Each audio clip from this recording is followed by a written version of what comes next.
sesungguhnya dalam sebuah ekosistem itu semua adalah setara. Begitu, dari sinilah kita muncul. Ketika semuanya setara, berarti semua mempunyai tanggung jawab untuk menghidupi lingkungan di mana dia tinggal, menjaganya, dan jangan sampai merusaknya. Selamat sore Tabu Mania, apa kabar? Semoga semuanya dalam keadaan sehat, baik, dan bahagia ya. Bincang Tabu kali ini akan dipandu oleh saya, Nope, dari Kubuka Tabu.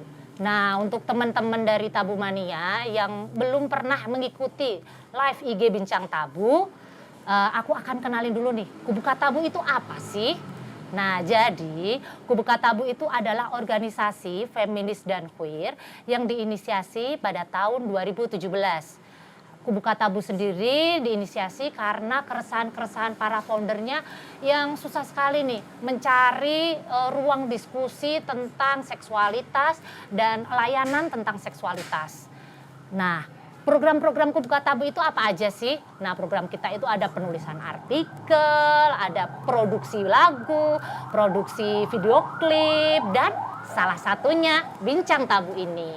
Nah, Bincang Tabu ini namanya aja Bincang Tabu ya, Bincang Tabu. Kita berbincang tentang hal-hal yang dianggap tabu. Yang dianggap tabu apa sih? Seperti yang saya sebutkan tadi, ya ini tentang isu-isu seksualitas, termasuk tema yang akan kita bahas kali ini, yaitu bagaimana kita merawat kehidupan dalam perspektif feminis dan queer. Oke, seperti yang saya sebutkan tadi, mungkin teman-teman sebelum kita masuk ke diskusi, aku akan kenalkan dulu ya ke narasumber kita yang udah siap nih, udah keren-keren banget ini, udah ada 3 narasumber. Nah, kita langsung dari sebelah mana ini yang enaknya ya? Sebelah yang paling dekat dengan saya dulu. Ini ada Mbak Dewi Chandraningrum. Tepuk tangan semuanya. Ayo tim, tepuk tangan. Ya, Mbak Dewi Chandraningrum ini adalah lead editor dari buku seri Ekofeminisme. Selamat datang Mbak Dewi. Ya. Dan narasumber kedua kita ada Nila Zuhria. Halo, tadi tepuk tangan dulu. Yeay, gitu dong, harus kita aplaus. Ya, Nila Zuhria ini adalah founder dari SCC Ulil Albab UIN ya. UIN mana? Oh, UIN Malang ya. Dan yang terakhir kita ada Mbak Westin Agustin. Ya, ini adalah founder dari Biung Indonesia. Tepuk tangan buat Mbak Westin. Mungkin nanti aku akan biar lebih akrab, diskusinya lebih enak, aku akan panggil Mbak Dewi aja. Aku akan panggil Nila aja. Dan aku akan panggil Mbak Ani aja. Oke? Jadi Tabu Mania, sebelum kita mulai diskusinya, aku akan sampaikan ke Tabu Mania. Nanti kalau Tabu Mania di tengah-tengah diskusi nih ada kegalauan, keresahan, pengen tanya-tanya langsung tentang materi yang akan kita diskusikan, bisa tuh tulis di kolom komentar live IG kalian, dan nanti akan aku sampaikan atau aku akan tanyakan kepada narasumber kita. Gitu ya. Dan yang paling oke nih, untuk 3 penanya terbaik akan mendapatkan hadiah dari Kubuka Tabu. Penasaran hadiahnya apa? Simak ya sampai selesai. Oke, kita langsung saja ya ke diskusinya. Aku mau tanya dulu ke siapa ya enaknya ya. Ke Nila dulu aja kali ya, Nila. Nah, seperti yang kita obrolkan, aku kenalkan tadi, ternyata selain Nila ini adalah founder dari SCC Ulil Albab, ternyata Nila juga seorang content writer. Betul sekali. Nah, aku udah baca nih salah satu tulisan Nila, yaitu tentang perlawanan warga Wadas tentang eksploitasi lahan yang terjadi di lingkungan mereka. Nah, Nila, tolong dong ceritain ke kita bagaimana sih cerita kamu di balik penulisan artikel tersebut, dan kira-kira pembelajaran apa yang kamu dapat setelah atau saat menulis artikel tersebut. Silahkan. Ya, jadi awal mula saya berniat menulis liputan tersebut ya, itu bentuknya semacam berita. Jadi saya sebut liputan saat itu karena saya melihat ada narasi yang kurang beragam gitu dari berita-berita yang saat itu beredar. Khususnya narasi dari sudut pandang teman-teman yang mengadvokasi kasus tersebut. Nah, begitu. Nah, sementara itu apa yang saya dapatkan dari kepenulisan tersebut sangat berharga ya. Mulai dari prosesnya sendiri, karena narasi yang saya angkat saat itu belum mainstream dari sudut pandang orang-orang yang mengadvokasi. Terpaksa beberapa part dari liputan tersebut pun harus ada yang dipangkas karena menyesuaikan value dari portal berita tempat berita tersebut terbit gitu.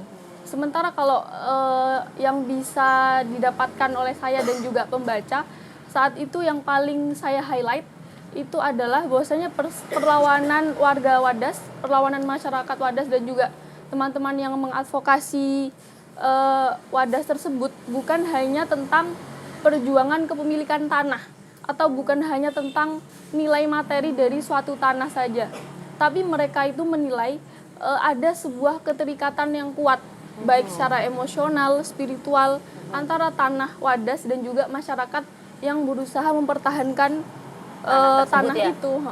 Nah, saya rasa hal ini juga yang sulit dipahami, sulit relate dengan para aparat ataupun korporat, bahkan mungkin pemerintah ya. Mereka mungkin nggak bisa relate dengan keterikatan tersebut. Mereka nggak bisa relate bahwasanya ada keterikatan emosional antara masyarakat dan juga tanah yang mereka perjuangkan. Yang dilihat korporat kan mungkin hanya materinya saja kan, nilai materinya saja. Itu sih yang paling saya paling highlight. berharga ya. Iya, yang paling berharga dan saya dapatkan dari proses menulis tersebut. Oh, sangat berharga sekali ya. Ya itu tadi ya, berangkat dari keresahan. Kenapa nggak ada perspektif lain yang mengambil angle dari sudut pandang yang berbeda tentang permasalahan itu ya. Oh oke. Menarik sekali.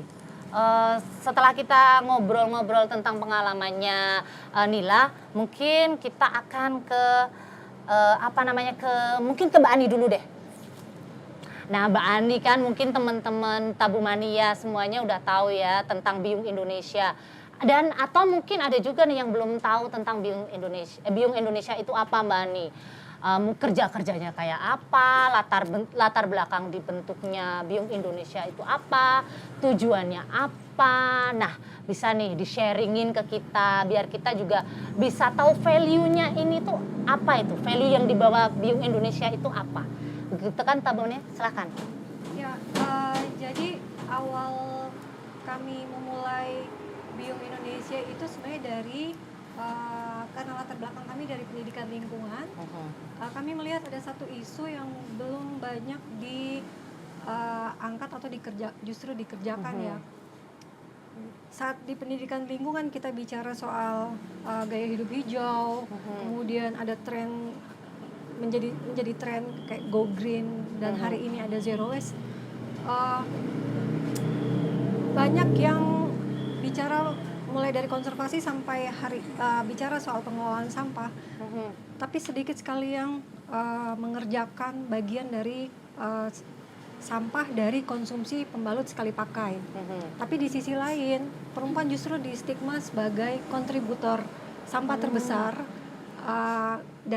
karena konsumsi pembalut sekali pakai setiap bulan. Nah, disitulah kami merasa bahwa ini satu hal yang tidak adil. Kemudian kami memulai riset-riset sederhana tentang bagaimana untuk mengurangi konsumsi pembalut sekali pakai. Kita memproduksi pembalut kain. Tapi dalam perkembangannya kami sampai suatu hari ada teman-teman dari kelompok perempuan di sebuah desa di Gunung Kidul ya, mungkin kira-kira 2 jam dari Solo. Itu mereka tanya, bisa nggak Biyung mengajarkan mereka membuat pembalut kain? Karena menurut mereka pembalut kain yang dijual Biyung itu mahal. Nah, di situ seperti kami diingatkan, berarti produk ini atau solusi ini tuh belum adil. Karena ternyata tidak bisa dijangkau oleh semua orang dan semua perempuan, masih ada kelompok perempuan yang kesulitan. Sehingga kami berpikir bagaimana caranya semua kelompok perempuan bisa mengakses produk yang harusnya ini menjadi hak kita gitu. Dan kami melihatnya juga begini, ketika sebenarnya kan ini teknologi alat tampung menstruasi yang dari dulu peradaban perempuan di masa lalu sampai sekarang kan memakai kain, di mana semua bisa mengakses dan membuatnya dengan gratis. Kenapa hari ini semua orang harus memberi mahal? Sehingga dari situlah kami kemudian mencari strategi bagaimana kalau tadi yang bisa membeli produk biung, pembalut kain produk biung itu hanya 20% populasi perempuan yang dari kelas ekonomi menengah ke atas. Bagaimana dengan kelompok perempuan yang menengah ke bawah? Nah, dari situ kami kemudian mencari strategi membuka ruang-ruang edukasi supaya mereka bisa mendapat akses ke hak kesehatan seksual dan reproduksinya, termasuk alat tampung menstruasi yaitu pembalut kain. Dari situ baru semuanya akhirnya secara otomatis bilang, oh iya, ini selain sehat buat tubuh kita, ini juga ramah lingkungan dan kita bisa kontribusi untuk pelestarian lingkungan. Begitu.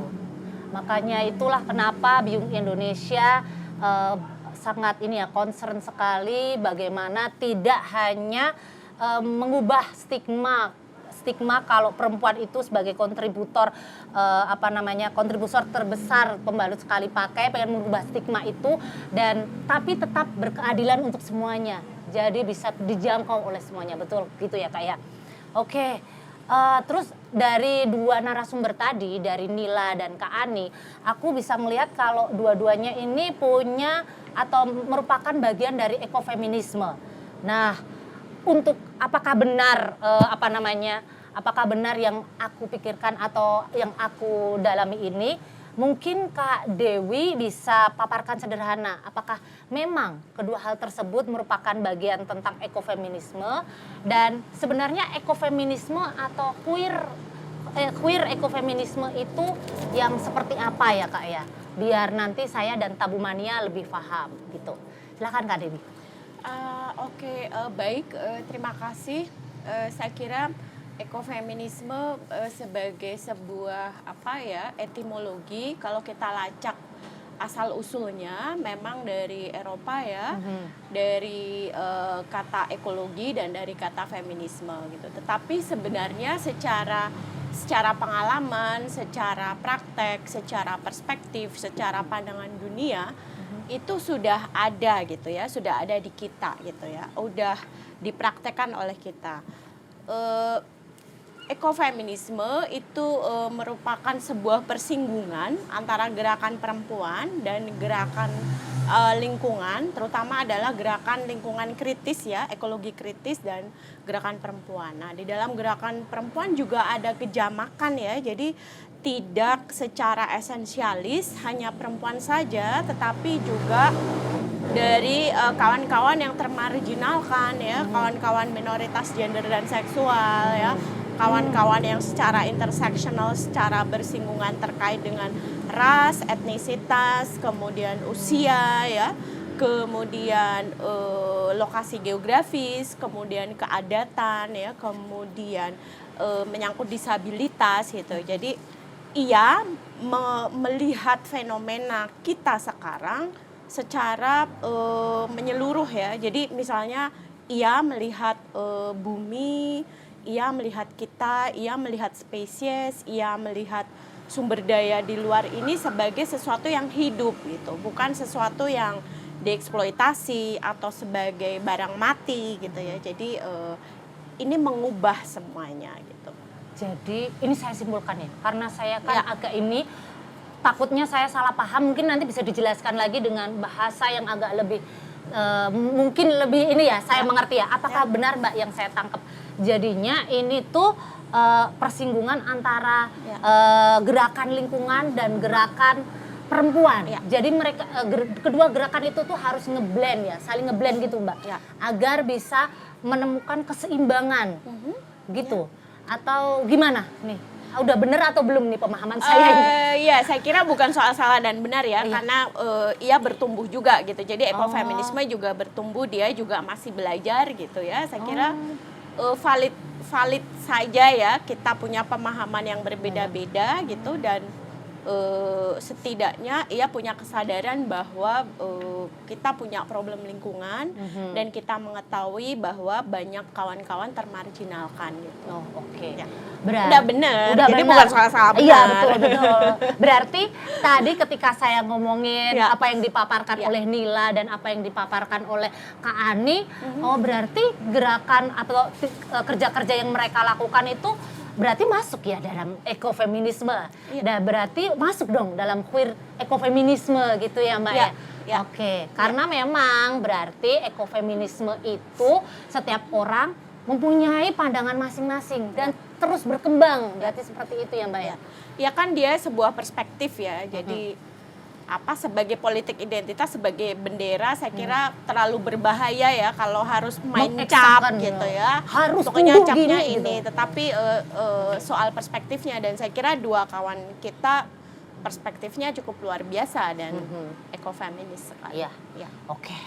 Berarti itu Tabu Mania. Jadi ekofeminisme Gitu itu loh. nggak eksak kudu itu. Jadi ekofeminisme itu gimana kita memaknai segala sesuatu dari perspektif lingkungan, dari perspektif perempuan atau dari sudut pandang yang lain agar membuat keseimbangan ini ya, Mbak ya. Keseimbangan yang ada di bumi atau di lingkungan hidup kita. Bumi, lingkungan hidup, whatever you said. That's it. Sip, terima kasih Mbak. Akhirnya saya sedikit memahami tentang ekofeminisme. Udah paham penuh kok. Oh. Moga-moga Tabu Mania juga mulai sedikit paham ya Tabu Mania. Udah paham banyak. Oke. Terus ini Mbak, aku tuh ya kalau ngomongin ekofeminisme nih sama teman-teman yang mungkin sangat awam sama isu ekofeminisme. Mungkin ini narasumber yang lain bisa bantu jawab juga. Ya. Jadinya ekofeminisme, ngomongin feminisme itu tuh kayak ngomongin tentang identitas perempuan gitu. Padahal nggak hanya itu aja kan ya Mbak ya. Mungkin bisa di state lagi nih. Ekofeminisme nggak hanya itu aja lah. Terus aku kudu jelasinnya gimana ya? Jadi bagaimana dengan identitas lainnya seperti transgender, identitas non-biner lainnya? Apakah mereka juga bagian dari ekofeminisme? Oh iya, tentu saja ya. Saya kira penjelasannya ini agak muter dikit ya. Memang sejak kita mulai seri ekofeminisme ya, ini buku ke-6 ke-7 ya, seri ekofeminisme. Udah ke-6 ke-7 ya, Pak Ya, ya? dan tidak ada, bahkan sangat jarang sekali di dalam riset-riset di buku ini menyebut kata ekofeminisme gitu. Karena kita menyadari bahwa ekofeminisme itu adalah sebuah nyawa, sebuah praktek, sebuah praksis, sebuah ideologi, sebuah gaya hidup mungkin ya, pengalaman, Mbak, ya? sebuah gaya hidup ya, whatever you said gitu. Bahkan di sini ada kawan Mas Turiah yang meriset tentang kawan-kawan waria gitu ya, prakteknya dalam penyelamatan lingkungan gitu.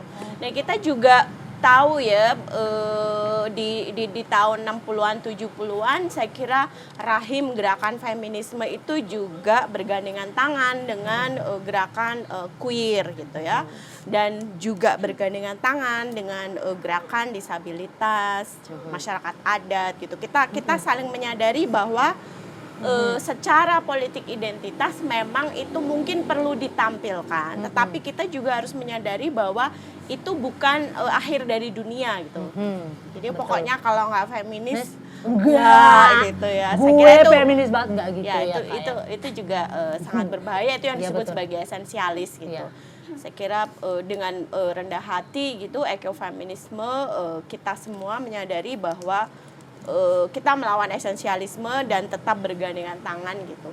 Misalnya kalau kita riset di Wadas gitu ya, riset di Kendeng gitu ya, Mbak Westi bikin dengan ibu-ibu itu nggak nyebut ekofeminis gitu ya, nggak nyebut LGBTIQ, nggak nyebut queer ya, ya kita bekerja Bareng-bareng. bersama-sama gitu. Kira-kira itu. Oke, terima kasih. Jelas sekali ya teman-teman ya. Kalau saya ngerti, saya rasa Tabu Mania juga pasti ngerti. Pasti paham. Oke, kita ngomongin lagi dari apa yang disampaikan dari Mbak Dewi tadi. Aku akan balik ke kerja-kerja yang dilakukan oleh Mbak Ani sama Nila. Oke, kalau Mbak Ani, gimana sih Mbak Ani pemaknaan Mbak Ani tentang ekofeminisme tadi dalam upaya untuk merawat lingkungan apakah ada hubungannya merawat lingkungan tentang dampak pemenuhan hak dan kesehatan seksual dan reproduksi? Bisa disampaikan, Mbak? Ya, aku boleh pakai ilustrasi nggak? Oh, boleh sekali. Sebentar ya. Soalnya saya ini Mungkin makhluk bisa- visual harus ada ilustrasinya juga, Mbak. Mungkin bisa membantu lebih mudah ya, Iya. aku Menjelaskan bercerita ya. tentang apa yang dilakukan Bio dan mungkin juga yang dilakukan teman-teman narasumber di sini. Jadi dalam pergerakan pelestarian lingkungan dulu diawali dengan cara berpikir seperti ini, ego ya, bahwa manusia itu ada di level paling atas.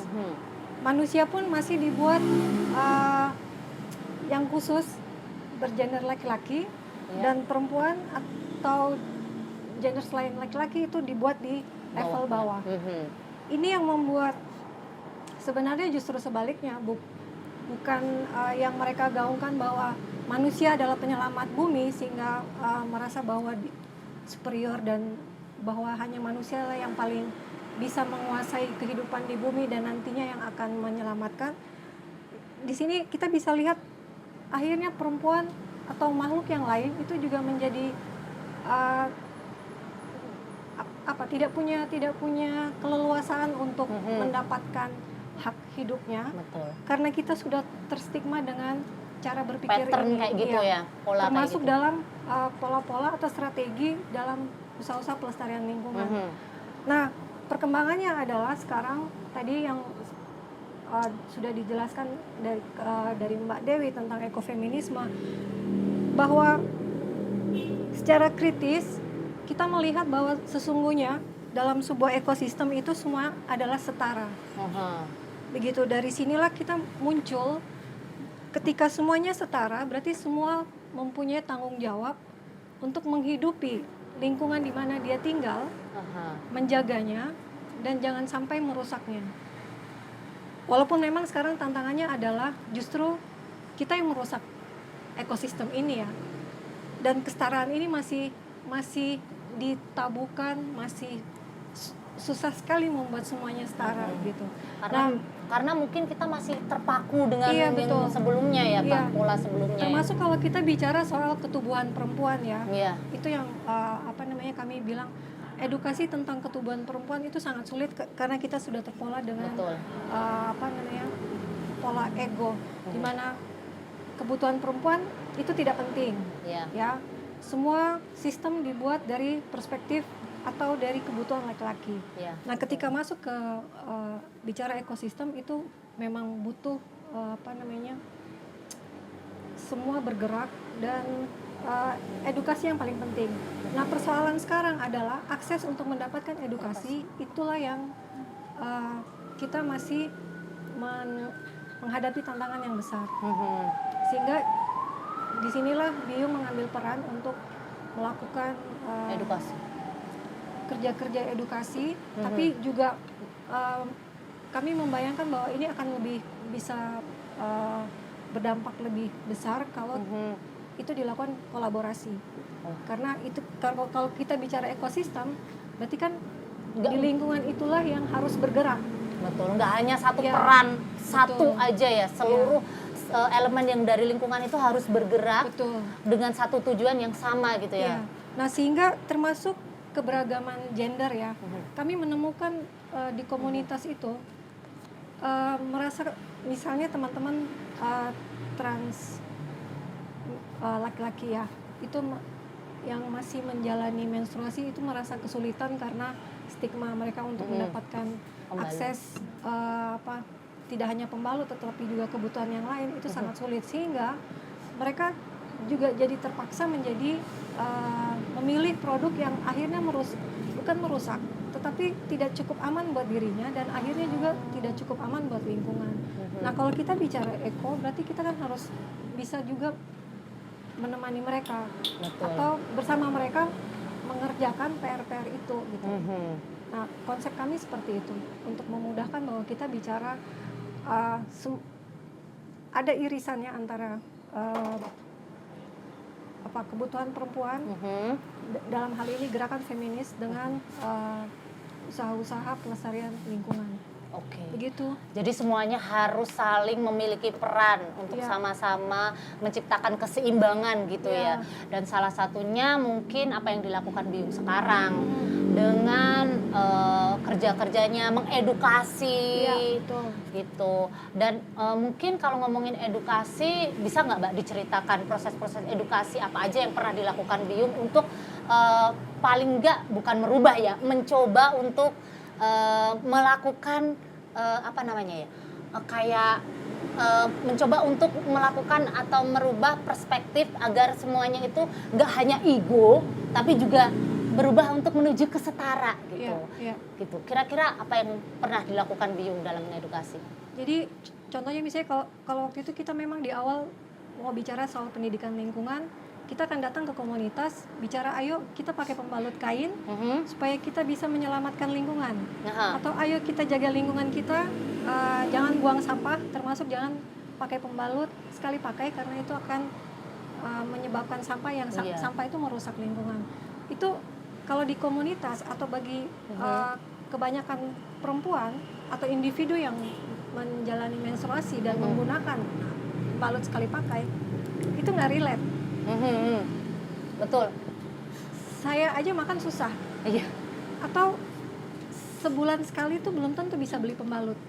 Oh iya. Karena kebutuhan di rumah, bahkan banyak perempuan yang bilang di rumah itu lebih uang yang ada di rumah. Karena misalnya mereka dari kelompok buruh atau dari kelompok ekonomi yang belum ini ya Kak ya. Yang akses ekonominya masih kesulitan. Semuanya bilang uang di rumah itu lebih baik buat beli beras atau buat jajan anak. Yang paling buruk adalah buat rokok suami. Jadi beli pembalut itu nomor sekian. Termasuk banyak lebih dari mending beliin rokok daripada beli pembalut. Sehingga juga kami menemukan banyak anak perempuan memilih bolos sekolah saat mens karena tidak bisa beli pembalut. Lebih baik di rumah atau mereka dalam satu rumah ada 2 atau 3 perempuan beli 1 bungkus untuk bertiga atau berdua sehingga hanya bisa 1 pembalut 1 hari. Sehingga mereka memilih bolos, tidak sekolah, kemudian supaya mereka tidak diejek. Dan dampak panjangnya adalah mereka ketinggalan pelajaran, tidak bisa melanjutkan sekolah dan akhirnya itulah juga salah satu penyebab kenapa banyak perempuan putus sekolah. Begitu. Jadi sampai segitunya berarti ya Kak. Nah, sehingga itu yang kami menganggap bahwa edukasi untuk kesadaran bahwa mereka punya hak untuk hak untuk hidup sehat, termasuk hak kesehatan seksual dan reproduksi, termasuk di dalamnya adalah pembalut menstruasi yang sehat buat dirinya, karena ternyata juga banyak perempuan mengakui bahwa saat memakai mengalami gangguan di organ reproduksi sehingga mereka harus mengeluarkan uang lebih untuk berobat. Iya betul. Nah itu kan berarti kerugian lagi nih ketika kita tidak paham apa hak kita, akses apa saja yang harusnya kita dapatkan untuk kesehatan. Sehingga dari edukasi tentang ketubuhan, tentang hak menstruasi sehat, dari situlah kita bisa bicara. Bahkan kita tidak perlu bicara, mereka sudah bilang, oh iya ternyata ini sehat buat kita dan kita juga bisa berhemat dan ini ternyata bisa, kita tidak usah membuang sampah dan menjaga lingkungan. Berarti itu secara otomatis buat mereka. Jadi itu harus dimulai dengan kesadaran akan hak. Iya, hak ketubuhan mereka dulu. Begitu. Wah, keren banget nih.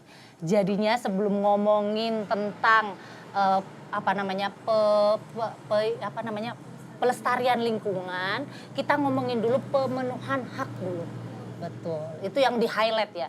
Ngomongin selesaiin haknya dulu, baru kita ngomongin pelestarian lingkungan. Oke Mbak, akan aku highlight itu. Oke, itu tadi kalau dari pemaknaan dari Biyung ya, Biyung Indonesia. Nah sekarang ke Nila nih. Kalau pemaknaan Nila sendiri kan Nila kan sebagai penulis ya. Jadinya gimana sih menurut Nila saat Nila itu bekerja juga di SCC, bagaimana kontribusi Nila dalam upaya pemenuhan keadilan dalam lingkungan di sekitar kampus gitu. Atau kalau enggak waktu Nila nulis itu kira-kira itu Nila pernah nggak nemuin sesuatu yang berhubungan dengan pemaknaan ekofeminisme pada saat proses menulis jurnalistiknya Nila? Iya. Gitu. Barangkali akhirnya seperti yang dikatakan Mbak Dewi tadi ya, ekofeminisme itu suatu, saya maknai sebagai suatu pegangan ya, suatu ideologi saya untuk memaknai segala sesuatu, untuk proses menulis, untuk melihat berbagai permasalahan gitu. Nah dari situ, dari saya belajar ekofeminisme, akhirnya saya sadar seperti yang disampaikan Mbak Ani tadi, bahwasanya kita semua itu sebenarnya seperti lingkaran harusnya, bukan lagi segitiga. Bukan lagi ada yang mendominasi, ada yang ada di paling atas begitu, tapi kita sebagai lingkaran yang saling berhubungan ya Mbak, berhubungan, saling melengkapi begitu. Nah dari kesadaran tersebut itu relate banget dengan kehidupan sehari-hari ya, sebagai perempuan yang seperti kita tahu umumnya kita ditempatkan dan dilekatkan dengan hal-hal yang berhubungan dengan domestik. Nggak hanya saya tapi juga teman-teman yang menjadi penyintas juga, dan juga teman-teman nggak hanya perempuan juga tapi juga makhluk-makhluk teman-teman yang ada di posisi minor, di minoritas, ada di posisi yang rentan begitu. Itu kita sama halnya diposisikan dengan alam, kita dijadikan sebagai objek, ya kan Mbak, dijadikan sebagai objek yang mana kita terus-terusan diopresi. Nah, kesadaran-kesadaran tersebut yang juga melatar belakangi saya dalam menulis, kemudian dalam mendampingi penyintas begitu. Oh, oke. Berarti Jadi dari belajar ekofeminisme itu saya sadar hal-hal seperti itu. Oke. Berarti latar belakang Nila dalam menjalani kerjaan-kerjaan, menjalani tugas sebagai atau kegiatan menulis itu adalah pemahaman atau pegangan ekofeminisme itu sendiri ya. Begitulah cara Nila memaknai apa itu ekofeminisme gitu. Oke, mungkin kita akan cooling down dulu. Boleh nih narasumber minum-minum dulu atau icipin snacknya. Oh iya, udah minum dari tadi katanya Mbak Dewi. Gitu. Kita bisa nggak sih Mbak, misalnya kita bikin sendiri pembalut dengan barang-barang yang ada di rumah. Oh ini kayaknya buat Mbak Ani nih. Lukisan saya berangkat dari pengalaman-pengalaman hidup ya, terutama hidup saya sendiri, kemudian hidup orang-orang di sekitar saya, dan hidup spesies-spesies di sekitar saya juga yang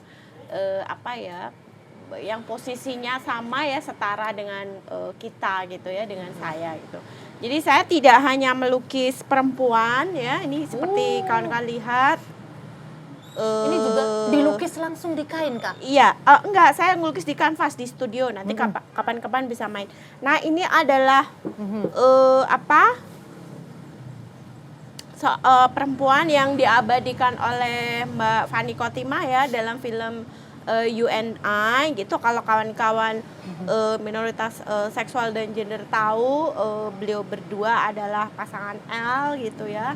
Tetapi kita memang merahasiakan sudah lama sekali gitu ya.